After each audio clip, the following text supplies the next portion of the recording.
তো যেহেতু খাবার ফাবার কিচ্ছুই আমি এখনও ব্রেকফাস্ট করিনি, চা ফা কিছুই খাইনি, আমার পেট ব্যথা করছে বলে, তাই ওপর থেকে একটুকুনি শুধু সবজি আর ভাত এনেছি, আলুর তরকারি, মাছের ঝাল ফাল এইসব করেছে, ডিম ফিম করেছে। তো আমি ওই আলুগুলো বেছে বেছে নিয়ে এসে একটুকুনি খেয়ে আর বেরিয়ে যাব। এই ব্যাগ পুরো ঘরের অবস্থা দেখো, জামা পরবো আর বেরাবো।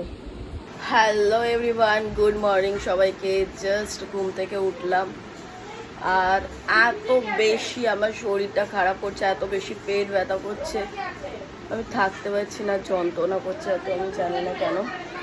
তো এই জাস্ট উঠলাম, স্নানটা তাড়াতাড়ি মানে উঠেই ঘুম থেকে উঠেই মাত্র ব্রাশ না করে আগে স্নান করেছি, কারণ আজকে আছে ক্লাস।